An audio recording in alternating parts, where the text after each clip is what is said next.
Cross with the Rock never stops. The Detroit Pistons drop one in Dallas, and it was a tough one. It is a tough man. That is a loss that I think is going to sit in just a uneasy place in our gut for a long time. For a long time. I remember when we lost to the Utah Jazz down the stretch of last season, it just sat with us for a long time. Like hell, no, we shouldn't have lost that game. And this is another game that it's a hell no, we shouldn't have lost this game. And there's a lot to talk about, from the rotations to the refereeing. Of course, we're going to get to that. The ejection of Asar Thompson, uh, the defensive breakdowns. Um, yeah, there's just so much to get into about this game, because the reality was the Detroit Pistons should have won this game.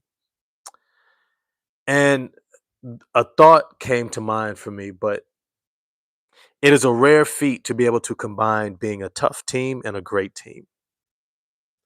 And to be a tough team and a great team, you have to have enough control to not undermine your own outcome, your own outlook for the game. Be tough, play physical, and make sure you tote the line. And it takes maturity, it takes experience, it takes a lot of skill to tote that line. Guys like Rasheed Wallace struggled on that line, right? He was over that line a lot.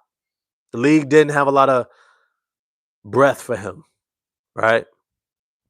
And then you see a guy like Draymond, you know, and he gets to cross that line perpetually, but he gets tagged too. Figuring out how to walk that line and make sure that we come out with enough wins to get to where we're trying to go is imperative. Is imperative. We're going to have to figure this out. And I'm not going to say it's completely our fault. I don't think it was. But I do think that there was a lot within our control, and we have to ask ourselves, it's almost like when you get married and you start listening to these old timers and they're like, man, pick and choose your battles. Pick and choose your battles. Not all battles are worth fighting. Going to a 10 for, going to a 9 for. And we have to figure that out. It's a maturity thing. It straight up 100% is a maturity thing. We have to pick and choose our battles better. We have to have more of a strategy for fighting those battles. But we're going to get into all of that in this live. But before we do, as always, if you can, truly appreciate it. Smash the like button for me. Remember, it's a small thing for you, but a big thing for the channel. So I appreciate all the love and support. Please, if you can, smash that like button. Definitely hit subscribe and the bell for notifications. Remember, click the little all button for the notifications. This way you get alerted for my posts, surveys, short videos, all the like. With that said, let's dive in. Oh, and if you want to become a member too, get at your boy. You know what I mean? I always appreciate the members. Now, let's get to this. The Detroit Pistons come into Dallas, and there's a lot for us in this. There's a lot, because this is also the homecoming for Cade Cunningham. This is the homecoming for Dennis Jenkins. This is a homecoming for Ron Holland. So there's a lot of energy. There's a lot of energy going into stepping into this game. And I'll say this. Sometimes that can be a distraction. Sometimes that can be a major distraction. And if I'm honest with you, to a degree, I almost feel like it was. Cade, and this is something I've said persistently about Cade Cunningham. He's still learning how to be a superstar. He's learning how to be him. He's learning how to be that one. He's learning how to be that dude who can lead a championship team. It takes time, right? Luka got to the NBA Finals and still didn't know how to do it. Not everybody knows LeBron's first trip to the finals. He didn't know how to do it. Well, I should say his second trip, right? Because first trip, he balled out, but his team never had a chance against the Spurs, which is still an incredible feat that he even got there. All that's to say is, like, Jordan had to learn, right? Everyone has to learn, unless you have somebody on your team already like Magic Johnson did and have Kareem who can show you the ropes. You got to learn. How do you lead men to championships? How do you lead men with families, contract negotiations, young guys who are still figuring out the lead? How do you become a leader? Not just the team's best player, because there's a difference. There's a difference. LaMelo Ball is his team's most talented player. He's not their leader, right? He doesn't lead them into winning. You got other guys out there, you've had the Tracy McGrady's, and you had a lot of great talents that haven't all been great leaders. And one of the critiques that I've had perpetually around Cade Cunningham is like, I need you to start leading, not just scoring and getting buckets. I need you to start leading and not getting caught up into the play by play, foul by foul, missed call by missed call. I need you to understand that you're leading the whole show. So when you begin to lose your cool in the first half, in the first quarter, second quarter, it sets a precedent for the rest of the team. How is Jalen Duren supposed to stay locked in? How's Isaiah Stewart supposed to stay locked in? Ron Holland. How is everyone else supposed to stay locked in when their best player, their leader, is losing his shit? There's a way to work it. And at a certain point in time, bro, you can't keep getting flustered on the same type of situation. Either you have to change or you have to change the situation. You don't get the foul calls. And let me be 100% clear on this. It was wild to me. And I get it. I get it. The league is trying to do this thing around Cooper Flagg. They want him to be successful. Not just successful, they want him to be a star. They want him to be a star. Zion flamed out, Ja flamed out, Ant don't want it. Wemby in and out of lineups, he gets hurt all the time. They need a guy who they can make the face of the league. They want it to be Luka, but he's not necessarily charismatic, and he's not necessarily homegrown either. And so they give Cooper Flagg a whole lot of protection.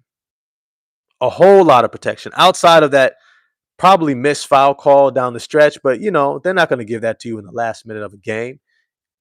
Hand is ball is hand. You drive into the rack. All right.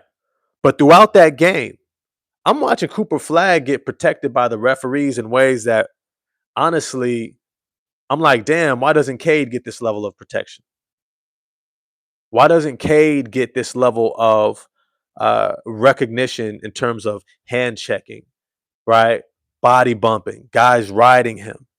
Now, I will say this. I've said this oftentimes that Cade doesn't always make the game easy for himself because he's so talented. He knows he can get any shot he wants, but he doesn't always put himself in position to get the best quality of shot. But in this game, I think he did a great job of that.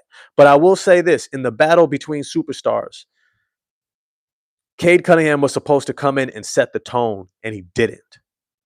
He didn't. He let Cooper Flagg do that. And that's something I guarantee you, Jason Kidd was in Cooper Flagg's head and said, hey, bro, what we need you to do is set the tone. And what did he do? He came in, got a block on Duren. Could have been a goaltend, but it got a block on Duren. They give him the benefit of the doubt that they never gave Asar Thompson early in his career, but they let him make the play. It was close enough. And then he goes down and he absolutely destroys Cade on a dunk. I mean, Cade looked like he had no idea what was coming. You were supposed to put him on his ass. That's what you was really supposed to do, Cade. You were supposed to say, I'm either going to block your shot or I'm knocking your ass on the ground. Like, what you're not going to do is come in here as a rookie and bang on my head, and I'm supposed to be the up-and-coming superstar. I'm supposed to be the up-and-coming future MVP, right? I was 7th in MVP voting last year. I was 3rd team All-NBA. You should not be coming in as a rookie banging on my head. You have to make a statement. You're supposed to set the tone for the rest of the outlook of your career. He's supposed to be looking up at you for the next 3, 4, 5 years. You let him come in there and bang on your head in your hometown. He's no longer looking up at you. He's like, yeah, I got him too. I got him too. And that was a missed moment. That was a missed moment. Cade eventually gets himself going. And I'm not going to ride Cade in this game. I thought he played a great game. The shots that he took were the right shots. He hit big shots for us. He gave us a chance, which is what we want to see from him. He gives us a chance. But we have to do better as a team to support him. Asar Thompson, you can't get ejected. Look, JB Bickerstaff was right in his assessment to say the referee took a step towards Asar Thompson as Asar Thompson was closing that spatial gap. Did Asar Thompson come too damn close? Yes. Yes, you did. You put yourself in that position, Asar. You ran up on him, another human being to another human being. Look, if we was in street ball and you ran up on anybody, you liable to get chin checked. That's just the reality. Now I know this is organized ball, so you don't get that. You didn't get maybe that energy, but you're gonna run up on him, and then when he takes a step towards you, now it's contact. Now you're tossed. You can't afford to be in that position in the first place, bro. We can't afford for that. Look, we are a top defensive team in the league because of you, Asar. Because of you. You are the linchpin for this defense. I know we got Isaiah Stewart, and he does his thing. That's dope. You know what I mean? Rim protection, Ron Holland. We got Javante. We got a whole bunch of cats that do their thing. But the reality is, Asar, you are the all-world defender whom we needed to stick on Cooper Flagg. And you got tossed at the beginning of the game. We were reeling from that point, and we never found our footing again, really until we went with the bench mob, which is something that we got to talk about. It's something that we got to talk about. But before I dive into the bench mob, if y'all could do me a favor, smash the like button for me. You got 28 people in the chat. Appreciate y'all coming through for this Detroit Pistons conversation. But do me a favor, smash the like button for me. Remember, it's a small thing for you, but a big thing for the channel. So I appreciate all the support. Asar Thompson was having a really good game. Let me be clear about that. He was playing really well. 3 for 7 from the field in the first 9 minutes of the game. 2 of 3 from the free throw line, getting downhill at will. 2 rebounds, 2 assists, 1 steal. And then he gets tossed. You're too important to us, Asar. And considering that your game is still emerging, these games are really important for us to be able to not just assess, but allow you to stretch your wings. I looked at your shot attempts in this game, and I was absolutely floored. I'm like, damn, bro, this dude's ceiling is so high. His ceiling is so high. Like, if you don't watch Asar Thompson and real talk, feel like, yo, this dude could be scary. Could be scary.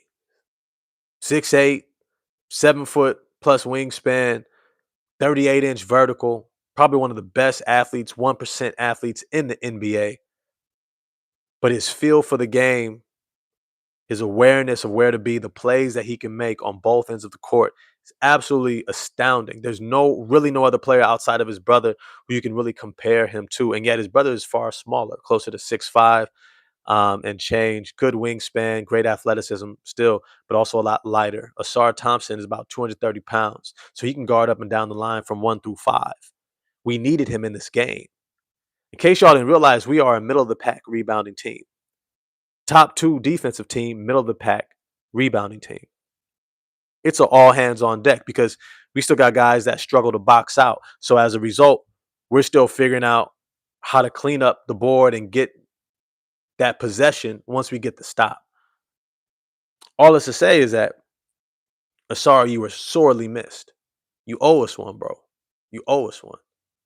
You owe us a Sean Marion type stat line against Charlotte coming up tomorrow. I need to see, 16 to 18 points, 12 rebounds, 3-4 assists, 2-3 steals, 2-3 blocks type of game. You're just flying all over, making plays. That's what I need to see from you to make up for this. Because this L started with you. Look, we can complain about the referees all we want.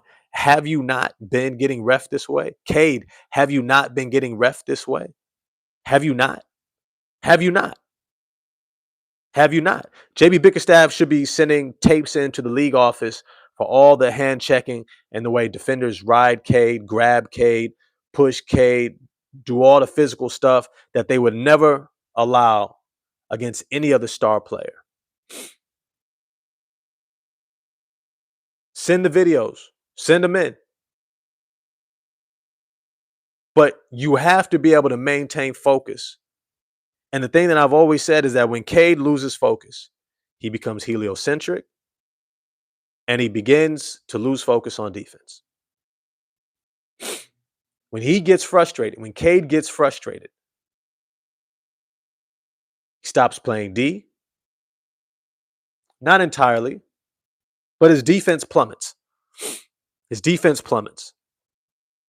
He starts losing track of his man. Najee Marshall cuts right over the face of him, face cut from the top of the key, wide open layup.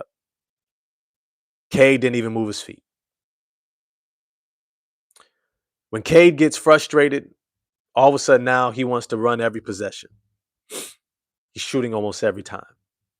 The ball's in his hands the whole time. What happens when the ball is in his hand the whole time? 4 turnovers. All right. We didn't have an Asar Thompson, but you could have gave it to Dennis to bring up more. You could have gave it to Karras to bring up more.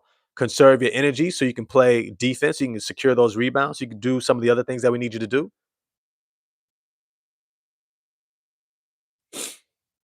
This was a nip and tuck game that, I'll put it this way, Dallas was far more revved up for this game than we were. It was a disappointing loss because we should have won. Ray Floyd, great point. Why in the world is Karras LeVert playing 27 minutes when Ron Holland was having a great game? A great game for us. Ron Holland played 20 minutes, shot 5 of 11 from the field, 2 of 3 from the free throw line, had 7 rebounds, 3 on the offensive end, 12 points. He was a plus 18, our highest plus minus on the team. I don't think he got in the fourth quarter or overtime. That's wild to me. I'm going to get into the rotations in a little bit, but I needed to start off at the top with Cade and Asar. You got to figure out how to stay focused. One of the things I've always said about this team is that one of our great Achilles heels is our lack of maturity. Look, there's a time and a place to pop off. There is. When it's egregious, okay. There's a way to do it. There's a way to do it. Hey, even if you get the tech, shoot, can you get a tech and stay focused?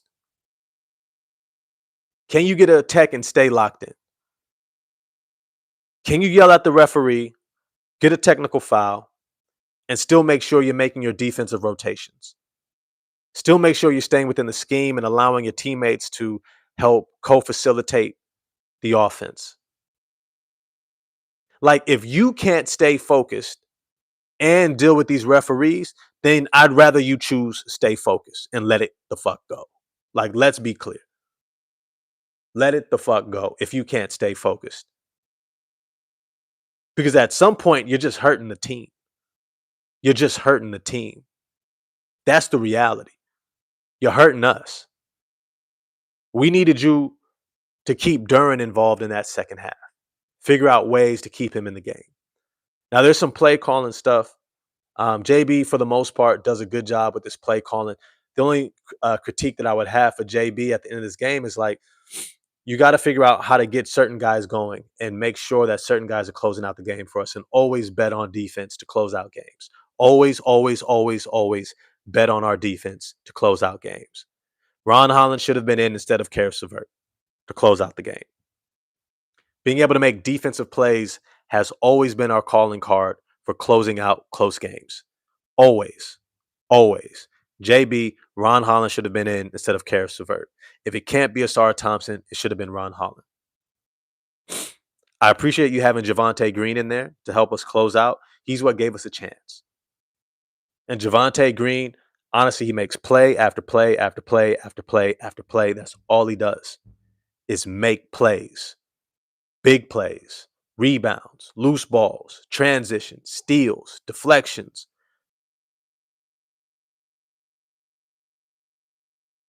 He needs more playing time.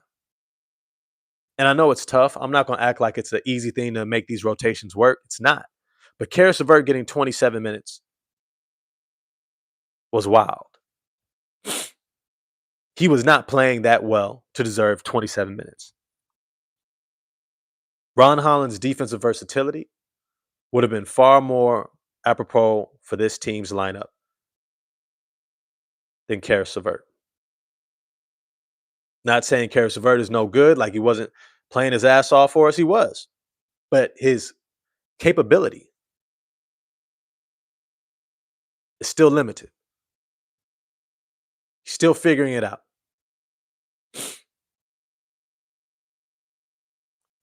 Our bench mob.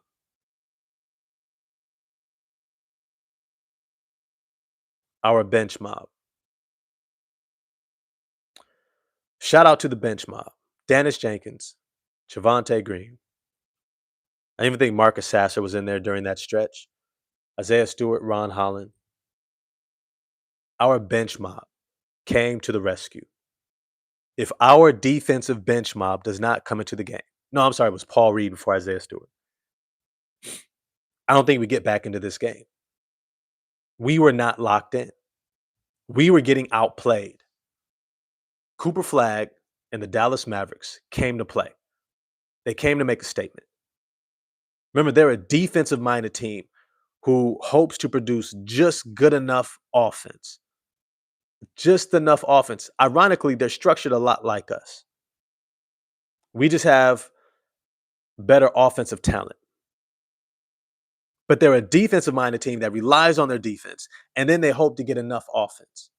We are a great defensive team who has the ability to put up enough points, more than enough points. But we're not necessarily a great offensive team by any measure.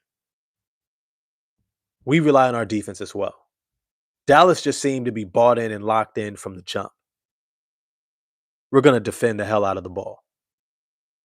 We're going to defend. And this is where early in games, you have to execute your offensive sets, anticipating that the other team's going to come out with a lot of energy. It's almost like a boxing match, right? The first couple of rounds, you're just feeling each other out because you know the other guy has all the energy in the world.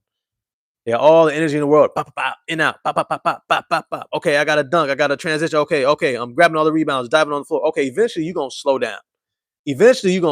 And once you do, that's where I begin to pick you apart.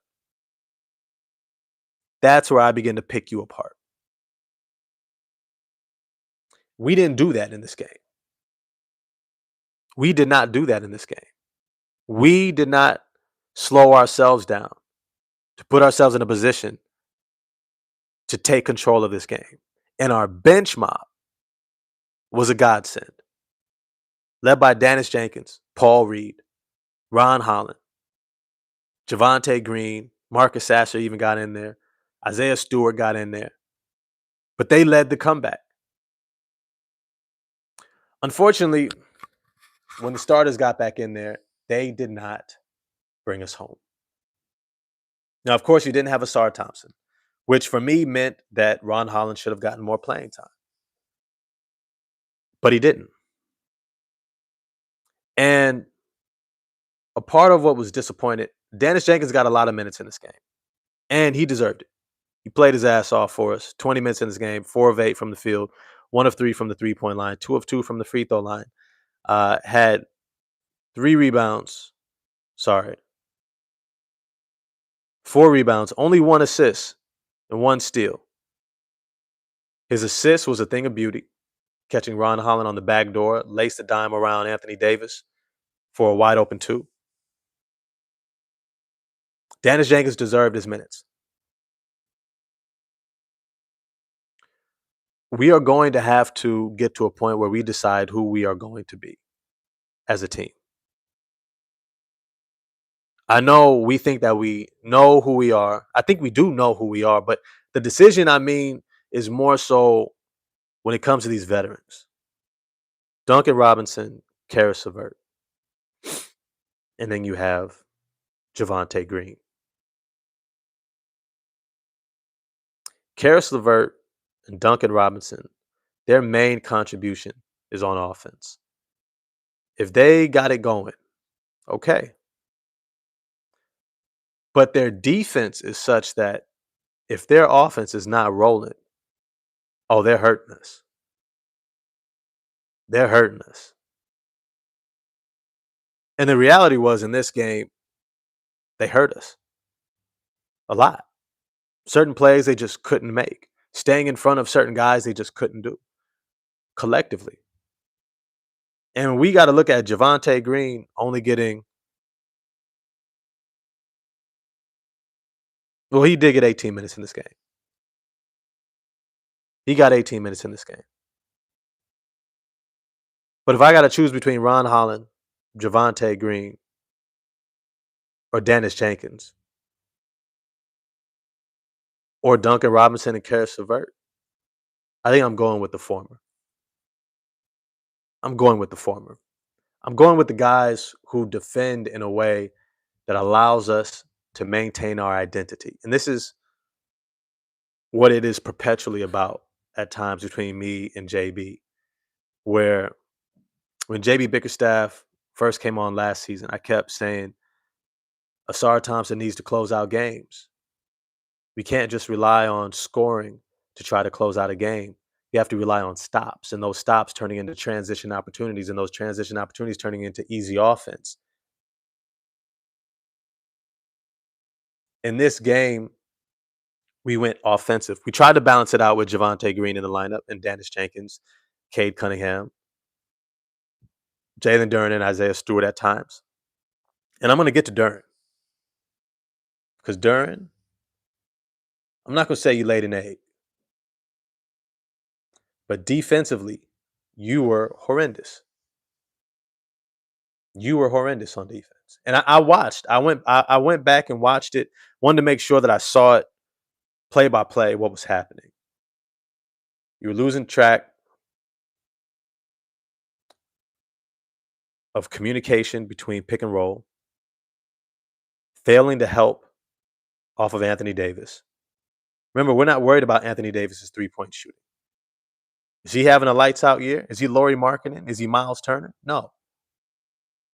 Giving up straight line drives to Cooper Flagg and other players without even a hedge, no step towards, no resistance as a help defender, over helping when you did help, when you didn't need to.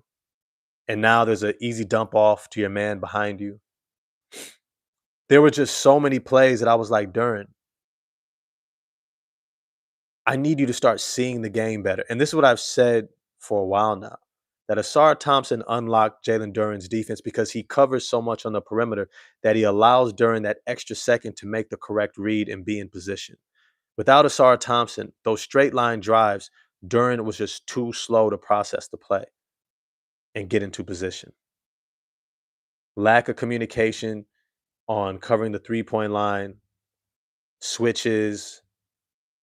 It was just not a good defensive game for Duren, which is why he was a minus 21 in this game.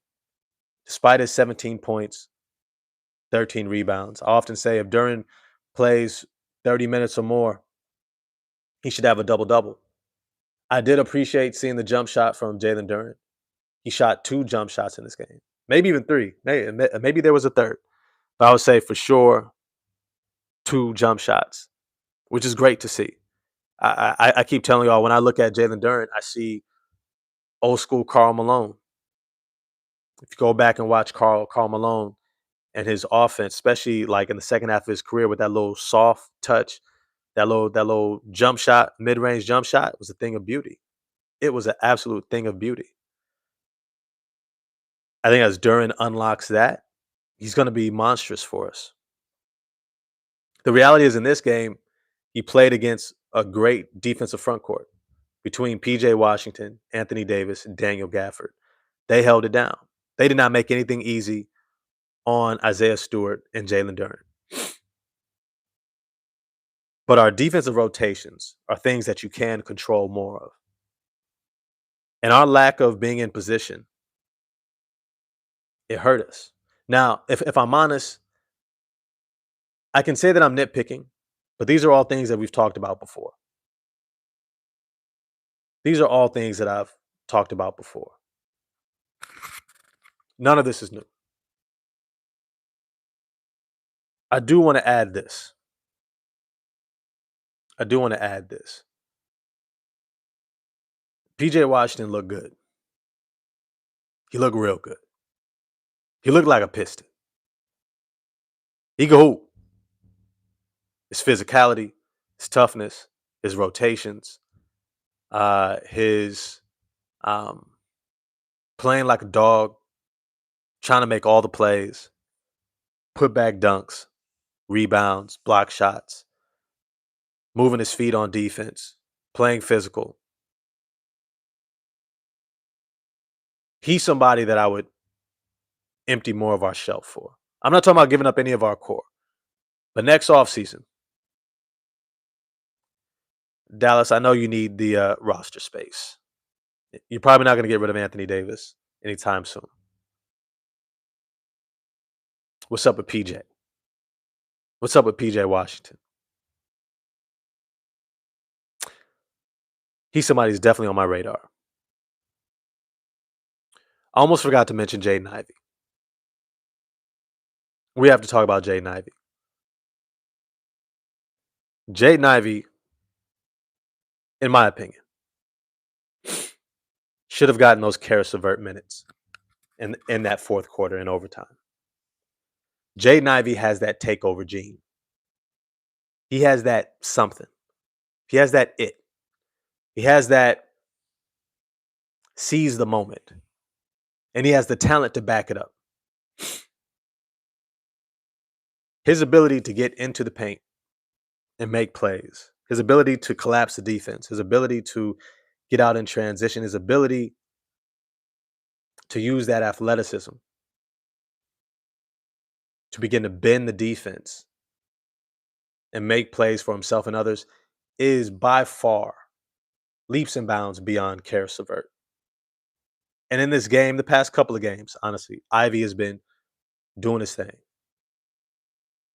He only got 14 and a half minutes. And in a game with Noah Sarr Thompson and a lot more minutes to spread around, in a game where Duncan Robinson was wholly ineffective, 1 of 7 from the field, 0 for 5 from 3, 4 fouls. He was a minus 22. The only one who had as bad of a plus minus is Duren and Tobias Harris.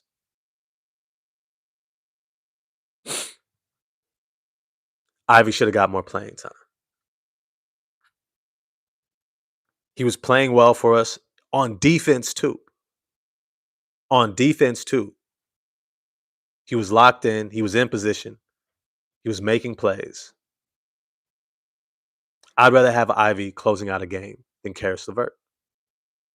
And I think you're kind of getting to what I'm alluding to.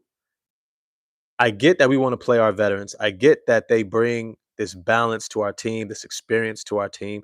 I get that, hey, we need to play them even in case we want to make a trade, right? We need to allow them to show their value. But we also have to look to the future of this team. And these boys knew what it was when they got here. Duncan, we never brought you here to start. Jaden Ivey was always going to be the starter. He just started off the season hurt. And you've had a great run playing alongside Cade and Duren, knocking down shots. I'm not taking nothing away from you. But you were never supposed to be our long-term starter. Karis LeVert. We didn't see Dennis Jenkins coming. That's the reality. We can say we did. Hang on, I'm going to grab some water, but I'm going to still keep talking. We can say that we saw him coming. We can say, oh, he looked great in Summer League. You know, big fan of his, all that stuff. I'm going to be honest, ain't none of y'all saw this Dennis Jenkins coming. We can try and say we did. We can try and act like we did. But we didn't. We didn't see a Dennis Jenkins who is so good that now Karis LeVert becomes more and more expendable. I keep alluding to that eventually Ivy has got to get into that starting lineup. I think he's ready. I think Ivy is ready to start. I think Duncan is also getting exposed that he's limited also. And I know that he got hurt. I'll probably look up, I can look up real quick. I don't know if y'all saw if there was like any press release around how Duncan is doing. See if I can pull up something real quick. Duncan Robinson. I'm gonna get to Tobias too. I'm gonna get to Tobias also.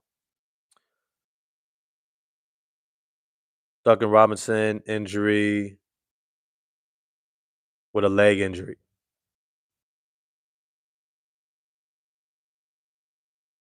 He says a knee, saying a knee issue. Okay, so there's a good chance he doesn't start against Charlotte. I'm gonna be hot. I'm gonna be real with you. I'm gonna be hot. Ooh, I'm gonna be hot.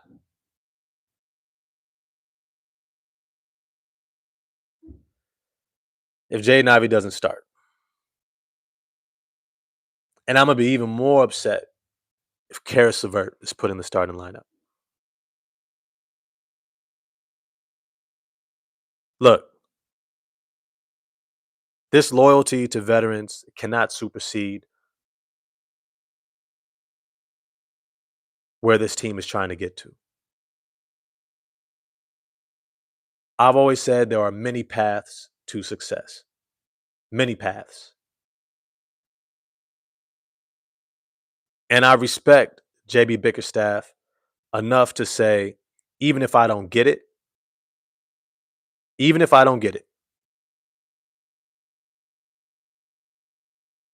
I'm still willing to see. And I get that he might see Karis LeVert somehow being able to start and then just give Ivy more minutes. Maybe that is what he is thinking of, and Dennis Jenkins gets more minutes. But I'll keep it real with you. I'll keep it really real with you. At some point, it's going to happen. Why do we keep having these filler games? Because once it happens, we're going to have to adjust. And maybe the timing of it is such that we're thinking about, okay, maybe it happens closer to the trade deadline. So if we want to package Karras and Duncan, Tobias, figure something out, create more room for other guys. Okay. Maybe that's the timing of it. Maybe that's why you're focused on continuing to give them opportunities. But I personally would rather see Jaden Ivey in that starting lineup. In fact, I'm almost getting to a point with Tobias Harris. Look, I love Uncle T. I love Uncle T.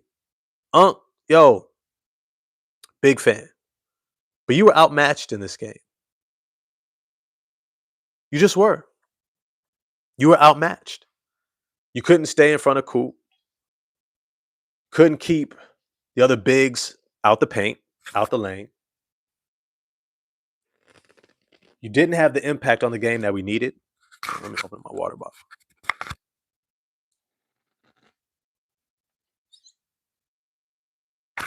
And you put us in a position where now we're having to figure it out elsewhere. But the reality is we never saw you as being the guy for a championship run. I don't think any of us did. We all appreciated what you brought to the team, and yet a shift is inevitable. A shift is inevitable. Ron Holland, Jaden Ivey playing too well. Are playing far too well.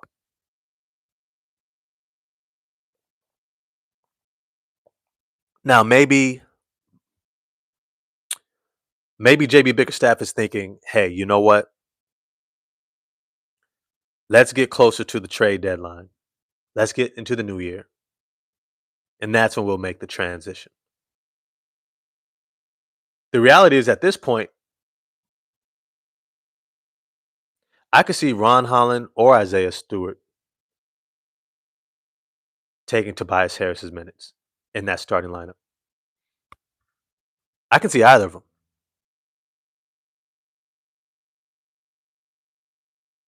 I really like Ron off the bench. I like Stewart in the starting lineup and Paul Reed getting more minutes. But it's kind of time for Tobias Harris to start downshifting into the inevitable off the bench role. Whether it happens now or later, it's coming. These games are apparent. Young high flyers, PJ Washington, Cooper Flagg, Najee Marshall was even going to work. Long, lanky bigs like Daniel Gafford and Anthony Davis. These guys are just outside of Tobias Harris's um, abilities. These are the games that show up. Now, he might have a good game against Charlotte, right? It's Charlotte. But in these games, we needed to see something, and we didn't. We didn't.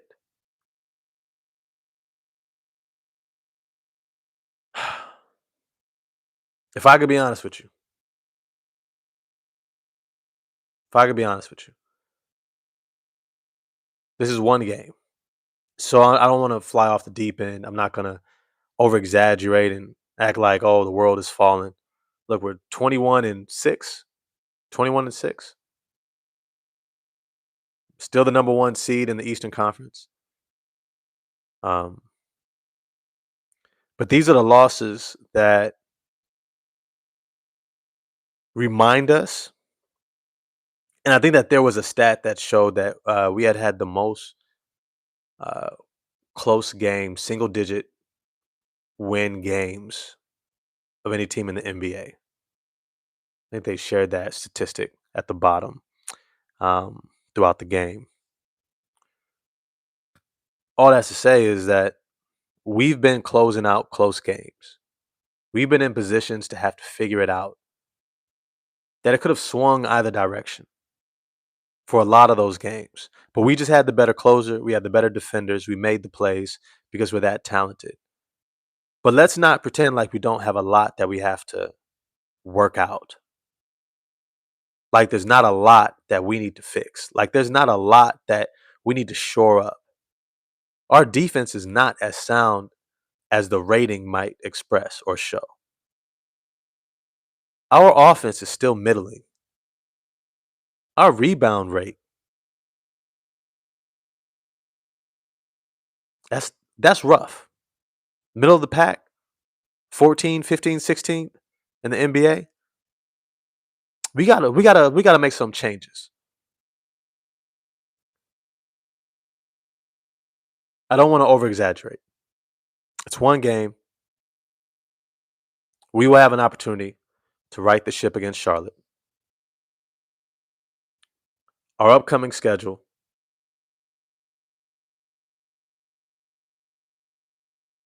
We've got Charlotte tomorrow. We've got Portland on Monday.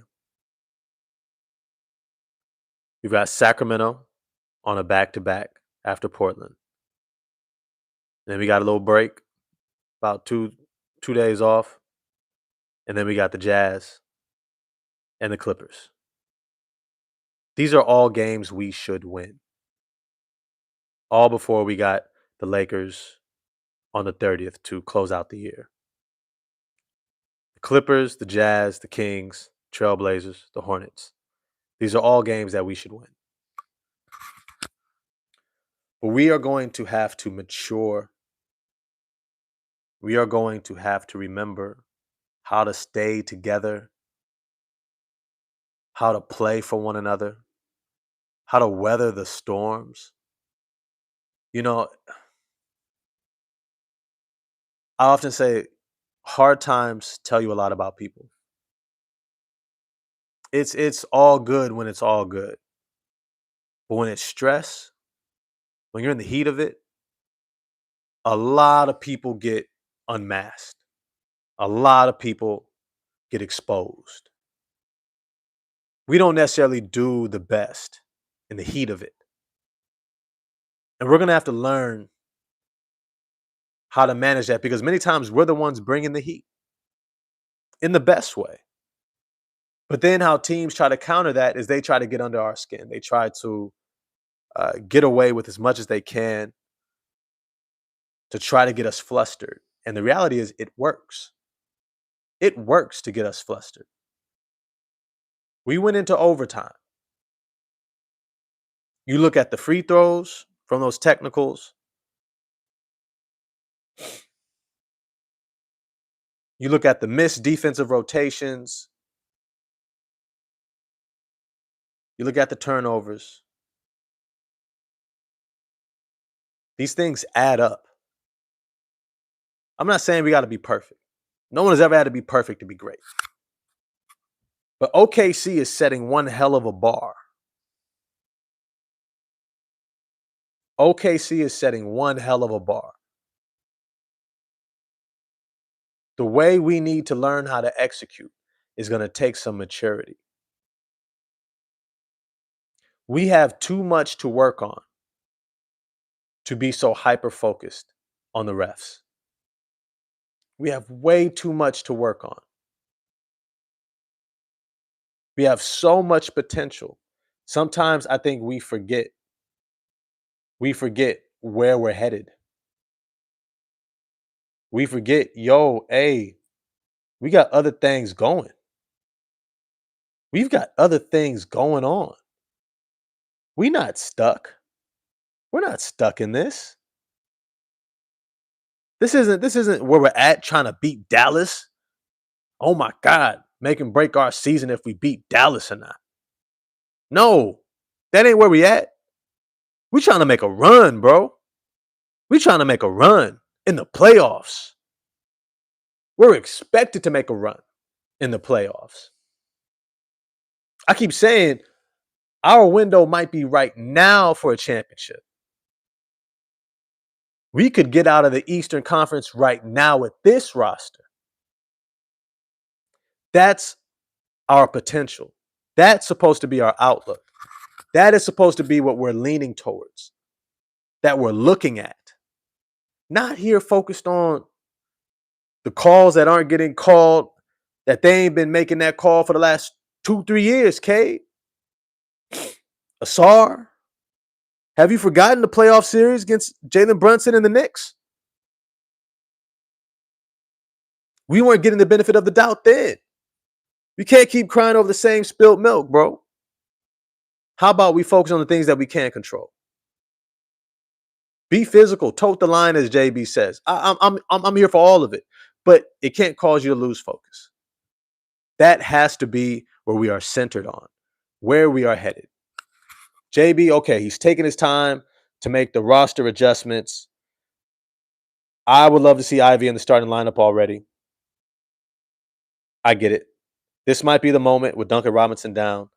I don't think Karis LeVert's playing nearly good enough to justify starting him over Ivy.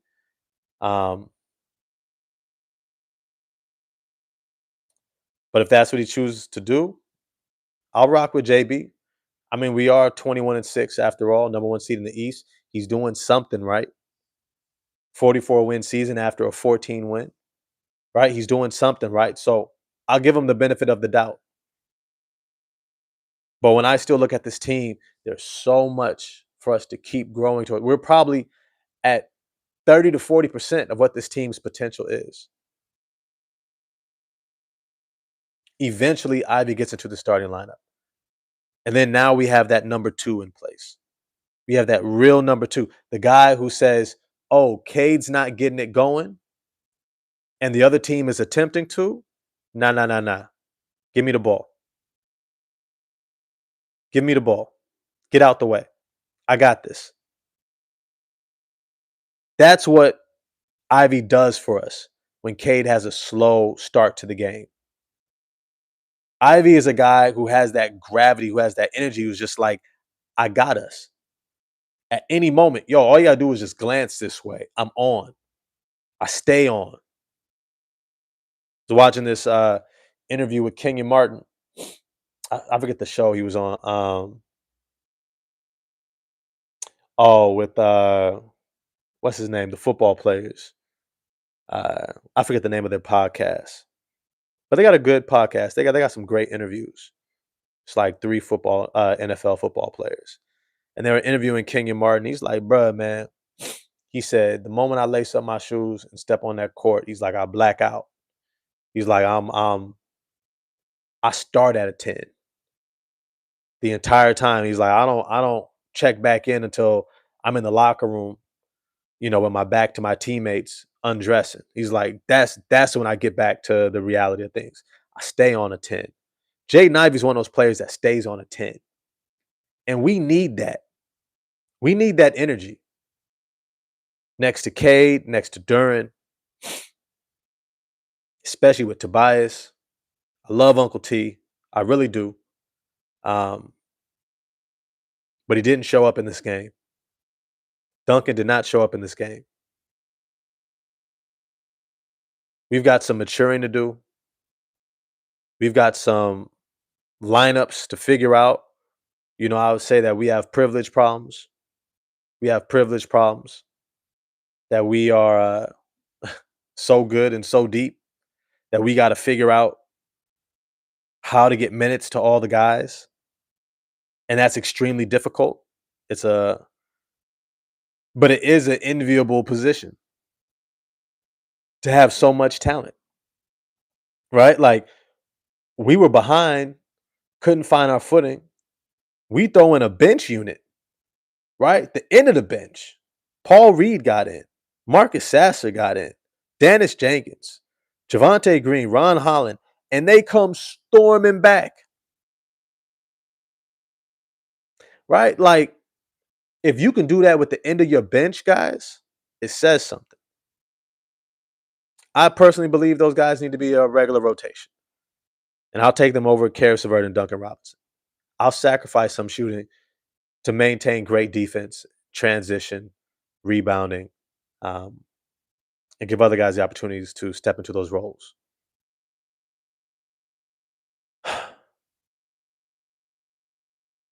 I don't know what they're going to look at in terms of if Asar Thompson has more discipline for touching a referee.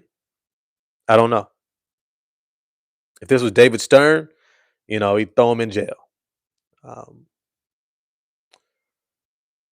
what's his name?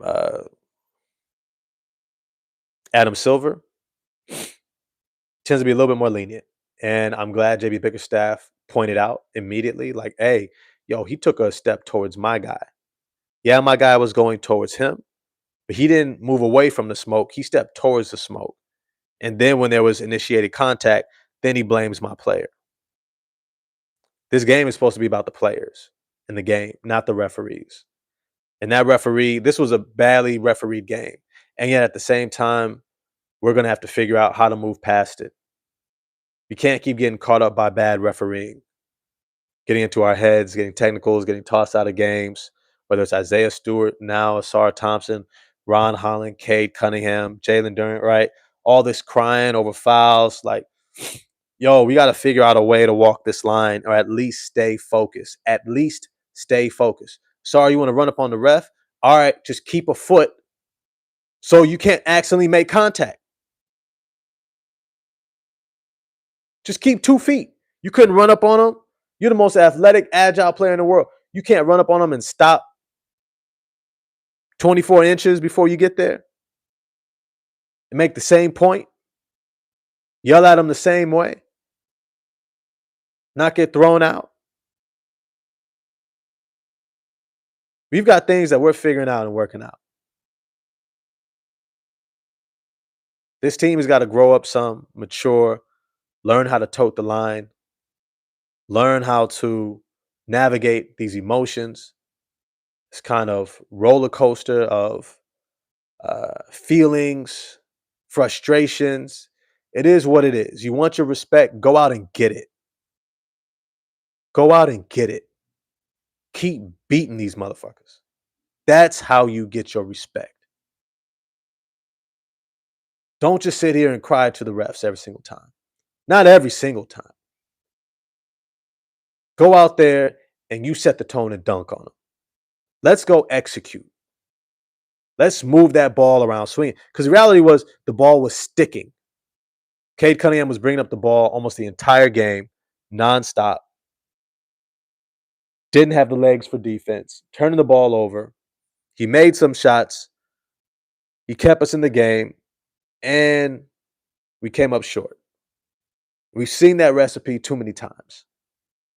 We know we're supposed to be allowing other guys to bring up the ball, not just because of Cade's turnovers and try to preserve his legs, but also because it's just more efficient offense for us.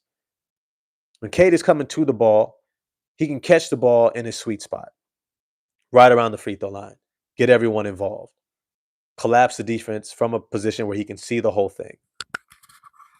And unfortunately, sometimes Cade forgets that. Sometimes he does. Yo, let me give a shout out to some of my members in the chat. Attila the Hun, Detroit was good. Never a good loss, but I think the loss gave them both confidence and hunger. I do too. That is a great point. Juan Harris was good. Was good. Yo, I think we finally about to get Ivy in the lineup. I think it's just about due, especially with the injury. Juan Harris also shared, responding to Ray Floyd, teams have adjusted to Duran. Facts. Duran has to keep getting better. He hit a couple mid-range shots. He did. I pointed that out last night. So I think he will continue to develop. Completely agree. Completely agree. Ray Floyd, how do y'all feel about Duran's play? Honestly, I thought he was disappointing.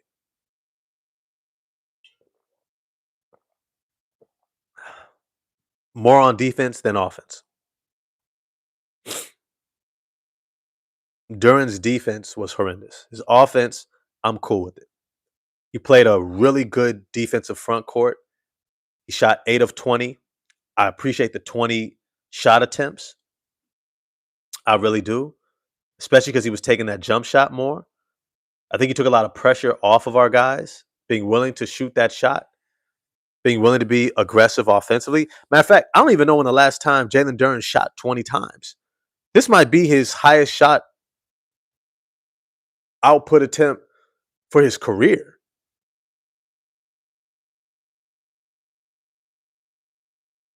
But I would say Duren could have been 10 times better defensively. Really could have been. We needed a SAR. JR Getta was good. Was good. It's good to see you in the chat. Sometimes you just got to go with a hot hand. Sometimes JB don't do that. Should have stayed with Ron Holland instead of Karras. I'd rather have a guy out there that's going to play defense than a guy that's going to be out there missing shots. Yep, Ron Holland over Karras. See if guy misses shots. Playing defense, I can live with that. But you're missing shots and not playing no defense. That is a hard one to get over. Ray Floyd says, why is Karras playing 27 minutes? I completely agree. Look, we got Charlotte coming up. And that means that it is a game that last season we lost, ironically, off of an offensive rebound. Malik Beasley failed to box out and secure the board. They get an offensive rebound. They win by 1 or 2 points. Charlotte is a team that you can mess around with, play with your food, and they're going to be right there pressing you at the end. You go in there, you're locked in, you take care of business, you get them up out of there. Bench mob cleans it up, and we out, and we moving on. We're going to see which Pistons shows up tomorrow night. Will it be the locked in, focused, executing, ball movement, body movement, player movement, playing defense with your feet, not your hands? Are we going to see those Pistons who looked amazing against the Atlanta Hawks after our rematch against them where we barely beat them the first time, then we came in and we just waxed them? Are we going to be that rendition of the Pistons? Or are we going to be the one over the last couple of games where we're struggling to stay focused, still figuring ourselves out, and letting teams hang around? We're gonna find out then. Yo, as always, smash the like button for me. Hit subscribe and the bell for notifications. Remember, it's a small thing for y'all, but a big thing for the channel. I always like to make sure I give a shout out to my members. I appreciate those who have been rocking with me for so long. It's been a beautiful journey. I also like to leave us with a little word for the day. And my word for the day is weather the storm. Weather the storm. Its ups and downs are part of life. Many times, your greatest growth comes in conflict and stress.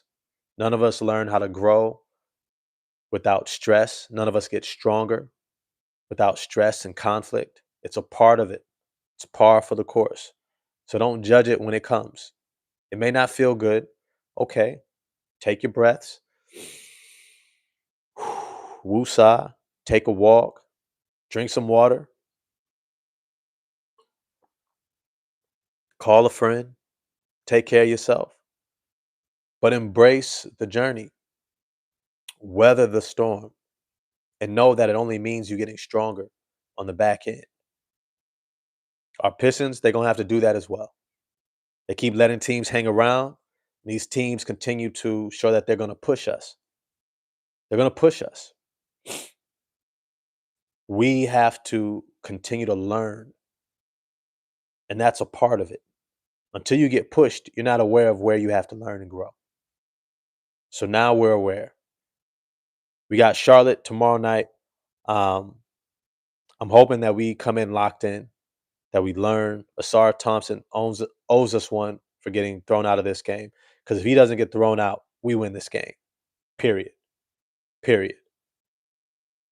But I'm looking forward to seeing that continued progress from Asar, Duran taking that jump shot, Cade trusting his team, scoring in the flow, um, practicing more leadership. Jay Ivey, potentially we might see him in the starting lineup or Karis LeVert. We're going to see who slides in there for Duncan Robinson. Wishing Duncan Robinson all the best in healing and getting well soon. This team has such a bright future. 21-6. I think we're in for a hell of a year. And I'm excited to see where we continue to go. But as always, it's your man, 100 Grand Ross with the Rock Never Stops. I appreciate y'all for rocking with me. I'm going to be on, if not tomorrow morning, after the game, probably for sure. And I'll be back on Sunday morning for sure. 8 a.m. Pacific, 11 a.m. Eastern Standard Time. We'll get at y'all next time.